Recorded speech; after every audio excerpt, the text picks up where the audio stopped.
Morning from Green Island. Finally we have a dry March day.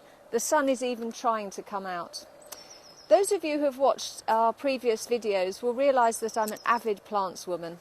I'm passionate about my plants and very special ones at that. But I'm also a designer, and for me it's very important how the plants are put together and how the garden looks as a whole through the year.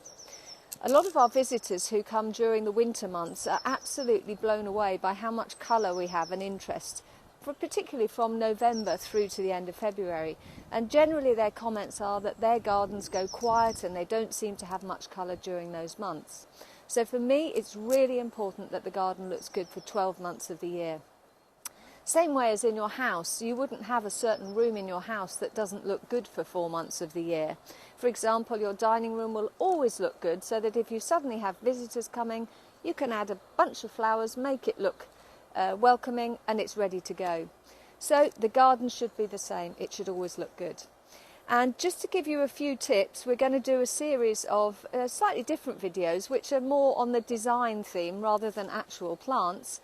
And so today I want to show you how I select my plants in order to make the garden look good right throughout the year. And for me, I have what I call my Bible. It's a list of 17 positive attributes that plants could or should have. And for me, every plant that I put in my garden, and the same for you, should have at least 3 or 4 what I call positive attributes. We'll go through those in more detail in a moment and I'll show you some examples. But for example, there's some plants that will have very few, if only 1 attribute, and those plants you need to be ruthless with and get rid of. So, the first attribute that I would say is a positive one is the plant evergreen? If it's an evergreen, it's going to have leaves for 12 months of the year, and so that's going to help your garden to look good. But what you don't want to do is fill your garden with just evergreens, because that would then be sterile and you wouldn't have the beauty of the changing of the seasons. So here we have one of my favourite plants. This is Pittosporum tenuifolium Tom Thumb. It's a beautiful rounded evergreen shrub. It grows naturally in this ball shape, which is really nice for giving structure and form to the garden as well. But it's a lovely evergreen in that the leaves are this lovely deep purple glossy shade, and they're like that all year. The new growth when it comes in the spring is bright green, which makes it an absolute favourite for flower arrangers. The flowers are slightly insignificant and I don't grow it for that, but I use this repeatedly through all my gardens because it's such a great signature plant and a really good evergreen, and it demonstrates that plants that are evergreen needn't just be those with green leaves. There's an awful lot of plants that hold their leaves for 12 months of the year that have different coloured leaves, so search those out too. Number 2 on my list of positive attributes for plants that they can have is something with good autumn colour. It needn't just be a tree or a shrub, as most people think of Acers and Hamamelis with lovely autumn colour. It can also be a perennial or a ground cover plant. But one of the best plants for autumn colour, in my opinion, is this beautiful tree here. It's got a lovely silhouette. Quite a small, slender tree, liquid amber styraciflua, the gum tree. And we have got a separate video on that. For those of you who have watched that, you'll know all about it. But it's an excellent tree because it starts colouring its leaves at the top of the tree at the end of August. They start on taking on reddy orangey tints, and it colours right down through the tree through September, October, November, and it usually is still holding on to its leaves well into December. So you get a full 3 months of good autumn colour from this plant, whereas a lot of others will be much short-lived, like the Acers for example. So something with good autumn colour is a plus point. Number 3 on my list is something with lovely architectural shape or form. Something that's going to give you shape and presence even if the plant has no leaves, or even if the ground is covered in snow and you can't see anything else. You'll still have a nice form. And for this I've chosen Cedrus deodara. Statuesque tree behind me. It's also evergreen, so you can see it's ticking another box as well, but it has a lovely imposing stature. Number 4, 5 and 6 are all to do with the leaves, and often one plant will actually tick 3 boxes because it will have leaves that are an interesting shape, which is number 4.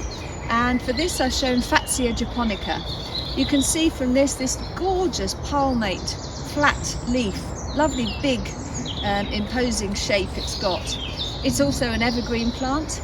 It has beautiful white, look like Christmas bauble or star-shaped flowers right through November, December, January time, and I love them in the Christmas decorations. You can see here is the old flower stem from last year's flowers, but it makes a lovely evergreen plant. It's also got a beautiful architectural shape, but this one I chose for the shape of the leaves particularly. Is texture of the leaves, how they feel and how they look as though they feel. And for this I've chosen the classic, what we call lamb's ears, children's favourite often. They can't resist coming and picking one and stroking it. It doesn't look its best at the moment. The leaves are quite small. These are the new ones because it's just come through a really harsh winter. But come full summer and the leaves will be lovely and big, and they will look and be the size of an actual lamb's ears, soft and velvety to the touch. 6, still on the theme of leaves, something with an interesting coloured leaf. Now this is really important, and just a note on that, lots of people think, oh, I'll go for something with a variegated leaf because I'll get green and yellow. Avoid it at all costs.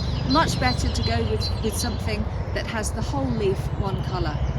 Photinia is great because the new leaves come in this gorgeous bright red colour. It's an evergreen shrub and it can be used to make a beautiful hedge, very versatile and much more interesting than a laurel or a privet or the dreaded Leylandii. We tend to prune ours at the end of summer once all the birds have finished nesting, and then we get this second new growth of this lovely red foliage. But in spring it just makes such a block of colour, really gorgeous shrub.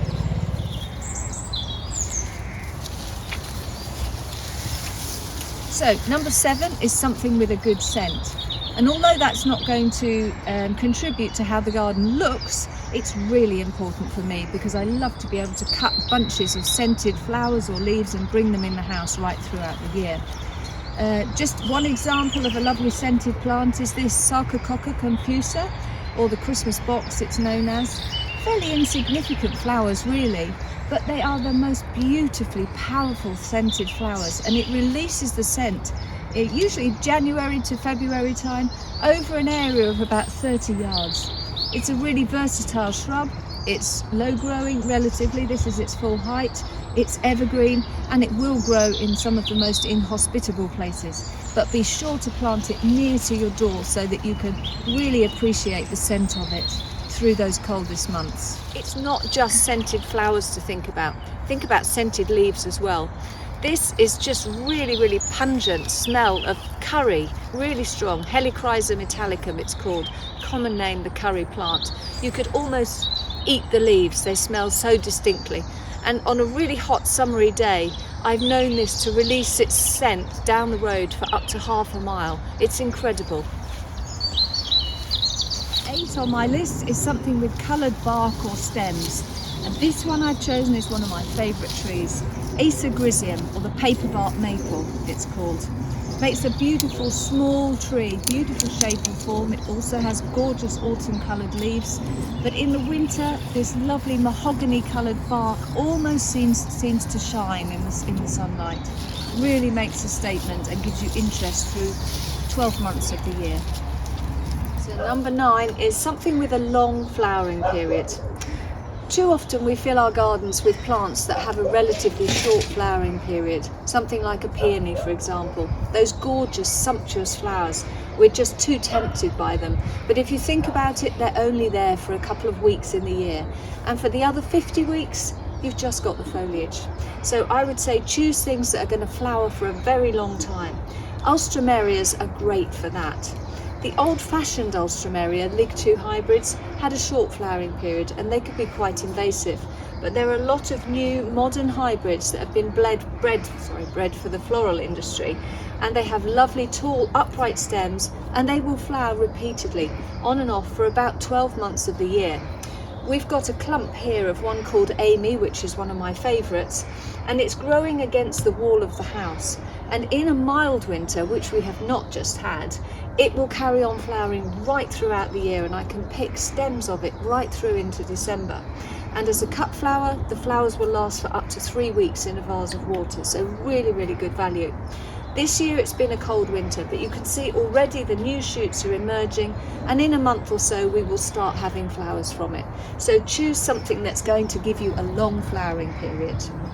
Bulbs are fantastic. Number 10.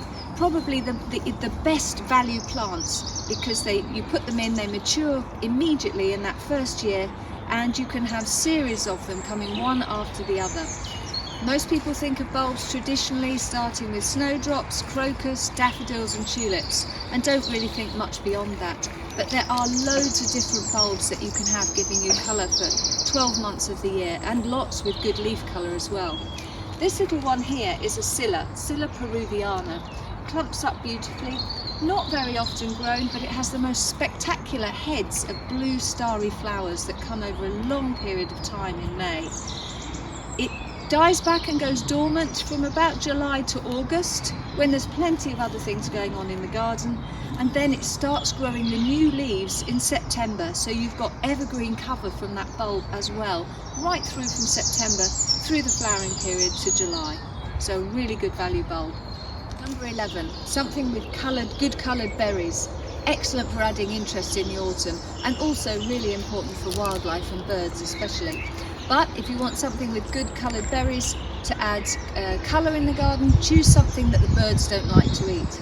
And for that I would always go for Nandina domestica. Common name the sacred bamboo. Don't be worried by the name bamboo, it's not spreading or invasive in any way. You can see how this one shrub has been here for about 14 years, so it's really well behaved. It's got a lovely shape and form, it's evergreen, its leaves turn beautiful orange-red in the autumn. It flowers about Easter time, pretty heads of white flowers, and then followed by these berries that mature in late summer and persist right through the autumn, the winter and the spring, and they're usually still here when the flowers come a year later. So fantastic value plant. Number 12, something with attractive seed heads. Lots of gardeners are what I call too tidy, and the minute the flowers have gone past, they come with the secateurs and deadhead everything. And in the autumn, they like to clear everything away and tidy up and put the garden to bed for winter. I'm not like that at all. The seed heads are often really architectural and structural. They provide homes for all sorts of insects during the winter, and in the depths of winter, they provide invaluable structure and form in the garden when there's not so much else going on. One of my favourite plants, and actually we sell more of them in the nursery when it has its seed heads in the garden than it does its flowers, although it's really pretty at the moment. It's called Pulsatilla vulgaris, or the pasque flower. It's a beautiful little plant. It has beautiful ferny green foliage which looks attractive all year, and these lovely, really velvety flowers that come out in March into April. This one is Pulsatilla vulgaris, the species. There are other different varieties in different colours, but I think this one's the prettiest and most reliable. It will seed around happily if you've got a nice area of free draining soil in full sun for it, but after these flowers have gone past, it has the most beautiful, velvety, spiky, fluffy seed heads, which are just impossible to walk past without wanting to stroke. 13 is something that can be grown as a climber or a wall shrub. Most people have vertical walls or fences in their gardens, or even unsightly oil tanks or something they want to cover up or screen. And usually they'll make a beeline in the garden centre or nursery for something that's a climber. Instead, I would encourage you to be more experimental. Try growing shrubs against the wall. And again, we have a separate video on things that can be grown as climbers or wall shrubs. But just for the purposes of this video and demonstration, I've chosen Camellia anticipation. The spring flowering camellias are normally grown as free-standing shrubs. This one, Anticipation, can become quite lax and unruly, and the huge sumptuous heads often weigh down the branches. But by growing it trained against the wall like this, it's not taking up very much space. It's clothing what's behind it is not really a very attractive wall. It's giving insulation to the room behind, the house behind. Growing shrubs like this against the wall, it's been shown to raise the temperature in winter, to retain the heat in the rooms by up to about 5 degrees. And similar in the summer, it keeps them cool. Also providing more nesting places, but a really nice way to showcase a camellia, which for the rest of the year is not going to look great. But in front of it, in the summer, after it's finished flowering, we'll have all sorts of other plants, penstemons and alstroemerias coming up, so you won't really notice it there. Number 14 is something that's a good ground cover. You should always aim in your garden to have all the soil covered. Leave no bare earth showing, because if you do, it will be colonised immediately by weeds. They're opportunists and they will take advantage. So aim to cover the soil, and whether that's with plants or whether it's with a mulch, it doesn't really matter, but ultimately I would aim to have all the soil covered with plants. One of the best ground cover plants you can have, in my opinion, is this. This is Epimedium ex versicolor sulphureum. Sulphureum for the lovely sulphur yellow flowers it produces in the spring. It makes a gorgeous ground cover and the weeds just do not grow through it at all. Another beauty of it is it colours beautifully in the autumn. It has gorgeous new leaves. It's lovely marbled colourings, markings. But what I tend to do with it is cut it to the ground after it's when we get to about the beginning of January. I'll enjoy the autumn colour, and these coloured leaves that you can see, they will all be cut right back to the ground. And by doing that, it means you can see the new flowers as they emerge, and the new growth is not mixed up with all those old ones. It would become impossible to separate the old ones out if we left them. But this is also an excellent plant for dry shade. Lots of people have problem areas in their gardens where they really struggle to get anything to grow under the trees. Try this Epimedium, it's a wonderful plant. 15 is something that's low maintenance. So it's all very well having a garden that looks beautiful all year round, but if you've got to be a slave to it and you're always out there tending to the plants, that kind of diminishes the pleasure from it. So I try and select plants that don't require a huge amount of looking after. Most bulbs will fall into that category, but one that I would particularly suggest you use or search out is one called Eucomis sparkling burgundy. Eucomis are known as the pineapple lilies. They often have funny little growths on the top of the flower heads that look just like a pineapple. But sparkling burgundy has beautiful purple sword-shaped leaves which emerge in the spring, and then tall stems up to about 3-4 feet of lovely star-like white, pinky white flowers which open over a long period of time from August through September. And even the seed heads are attractive. So it's a bulb that's going to give you interest and colour and form and shape through most of the year. So really worth looking out for that one. Number 16, something that's pest and disease resistant. I've chosen one of my favourite plants. Again, we've got a series of videos on Hamamelis. Witch hazel is the common name. This is one of the best ones, Hamamelis ex intermedia pallida. It often starts flowering in October with lovely pale yellow scented flowers, a citrusy, spicy scent, really aromatic, and it looks an absolute picture right through the darkest months of the year, right through November, December, January and February. And we're almost at the end of March now, and you can still see a few little blooms still hanging on. But I do absolutely nothing to this plant. I planted it here in 1987. And I have literally never had to do anything to it. It's not troubled by any pests or diseases. It just gives and gives and gives and doesn't take anything back.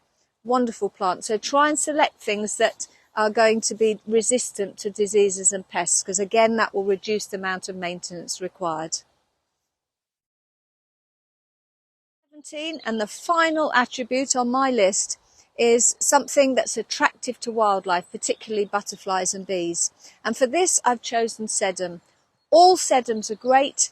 This one is the most common one seen around. Sedum, actually, they've changed the name for it now. It's Hylotelephion, but I still know it as sedum, or the ice plant is the common name. You can see these plants, we've actually left the seed heads, as I mentioned earlier. We leave the seed heads on because these provide food and shelter for all sorts of insects through the winter. Also a lot of structure. But now is the time of year to come and literally cut them back. So these will all be taken off over the coming week, and it will reveal this lovely glaucous blue. It's almost like a succulent foliage, so it's an excellent plant for being drought resistant. So good for foliage all year, and then it sends up these lovely heads of pinky flowers, and you can't come out in the garden in August and September without seeing them completely covered with bees and butterflies. They're absolutely fantastic plants for wildlife. That completes my list of what I call positive attributes of plants. So if you choose any plant for your garden, try and make sure that it ticks at least 3 or 4 of those boxes. And I would say the smaller your garden, the more boxes that every plant should tick in it. That way, if all the plants ticking lots of boxes, the overall result will be much more likely to give you a garden that looks good all year round. Thank you very much once again for watching. Do hope you've enjoyed this video, and please don't forget to click and subscribe. Thank you.